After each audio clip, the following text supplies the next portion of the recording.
नमस्कार विद्यार्थी मित्रांनो, आज आपण पाहणार आहोत इयत्ता 10वीच्या गणित भाग 1 मधील तिसरे प्रकरण अंकगणिती श्रेणीचा सराव संच 3.3 मधील उदाहरण क्रमांक 5, 6. तर चला मग पाहूया उदाहरण 5वे.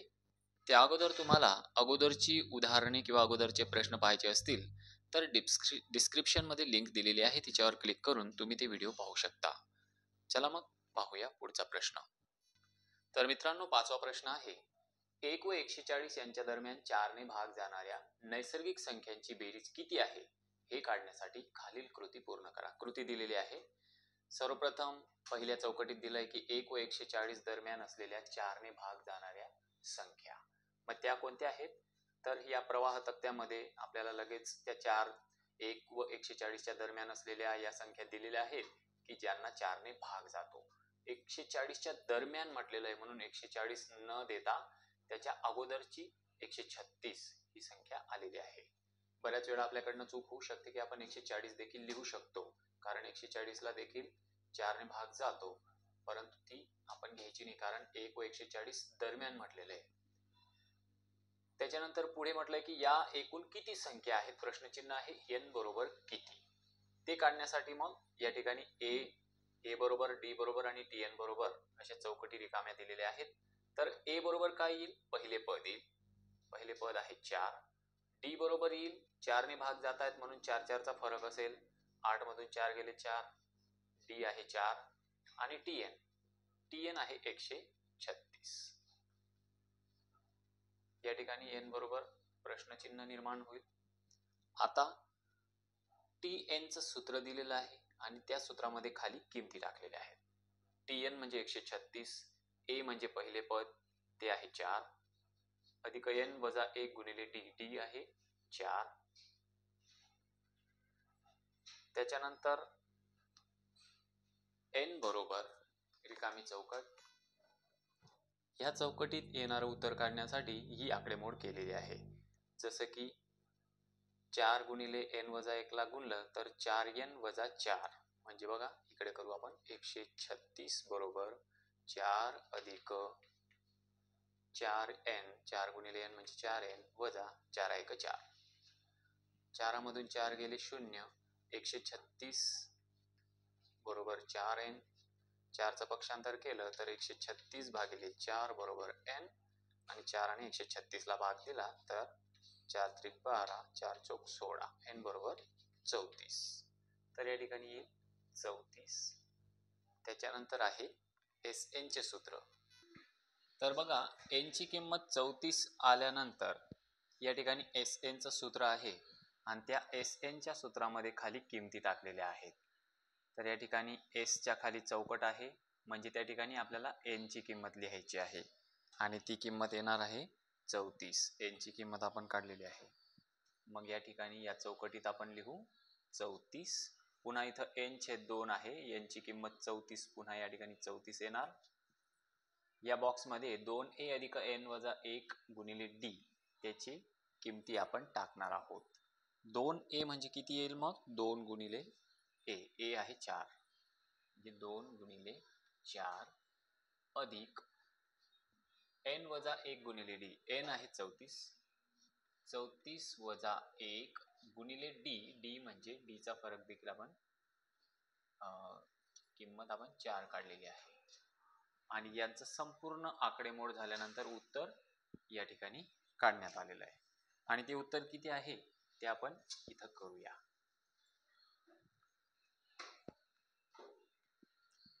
बघा मग 34 भागिले 2 या ठिकाणी हा गुणाकार आपण करून घेऊ. 2 चौक 8 अधिक 34 मधून 1 गेले 33 गुणिले 4,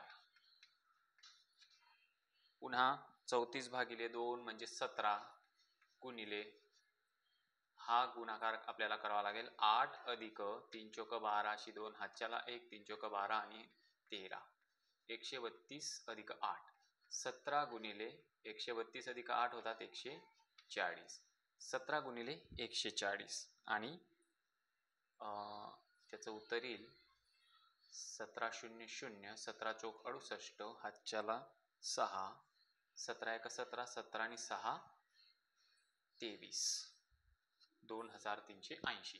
म्हणजे या चौकटीत आपण या सगळ्यांची आकडेमोड करून जे उत्तर येणार आहे 2380 हे उत्तर लिहिणार आणि मग म्हणू खाली की 1 ते 140 यांच्या दरम्यान 4 ने भाग जाणाऱ्या संख्यांची बेरीज किती येणार आहे? 2380 येणार आहे. अशा पद्धतीने ही कृती आपण पूर्ण केलेली आहे. मित्रांनो, 6वं जे गणित आहे, एका अंकगणिती श्रेणीच्या पहिल्या 55 पदांची बेरीज 3300 आहे, तर तिचे 28वे पद काढा. बघा, अशा वेळेस आपल्याला पहिल्या पदांची बेरीज एकूण दिलेली आहे आणि पद काढायचं आहे. मग सुरुवातीला आपण SNच्या सूत्राच्या मदतीने समीकरण जर मिळालं तर त्याच्या सहाय्याने आपण TNचं सूत्र वापरून ती किंमत काढू शकतो. चला मग, आपल्याला या ठिकाणी दिलेलं आहे की पहिल्या 55 पदांची बेरीज म्हणजे S55 आपल्याला दिलेला आहे 3300. तर आपल्याला 28वे म्हणजे T28 काढायचं आहे. मग मांडूया आपण SNचे सूत्र. SN बरोबर N/2 कंसात 2A अधिक कंसात N वजा 1 गुणिले D. SN म्हणजे S55. आता S55 आहे. N ची किंमत पुन्हा 55/2 छेद कंसात 2A अधिक N म्हणजे 55 वजा 1 गुणिले D. कंसातली क्रिया करून घेऊ. S55 किती दिलेली आपल्याला? 3300 बरोबर 55/2 कंसात 2A अधिक 55 मधून 1 गेला 54 गुणिले D 54D. आता या दोनाचं करू पक्षांतर किंवा संपूर्ण या 55/2चं पक्षांतर करू. पक्षांतर करताना 55/2 हा इकडे आला तर तो 2/55 होईल आणि भागाकाराचा गुणाकार होईल. म्हणजे 3300 हा भागिले 2 जो आहे तो गुणिले 2 होईल आणि अंशातली जी 55 आहे तो छेदस्थानी जाईल बरोबर इकडे 2A अधिक 54D. आता या 55 आणि 3300 ह्या 11च्या पाढ्यातल्या संख्या आहेत. 11 5 55, 11 त्रिक 33, 11 0 0, 11 0 0. पुन्हा या 5 आणि 300ला 5 ने भाग जाईल. 5 1 5, 5 30, 5 0 0. 60 गुणिले 2 म्हणजे 60 गुणिले 2 होतात 120. 120 बरोबर 2A अधिक 54D. सर्व या 2 ने विभाज्य संख्या आहेत म्हणून संपूर्ण या समीकरणाला आपण 2 ने भाग देऊ. 120ला 2 ने भागलं तर 60 उत्तर येईल. या ठिकाणी 2 ने भाग दिला तर फक्त A राहील आणि 54ला 2 ने भाग दिला तर 27D राहील. हे आपल्याला मिळालेलं समीकरण आपण ठेवायचं आहे लक्षात. ते आहे A अधिक 27D बरोबर 60. आता आपल्याला TNचं सूत्र वापरायचं आहे आणि T28 काढायचं आहे. तर TN बरोबर A अधिक कंसात N वजा 1 गुणिले D.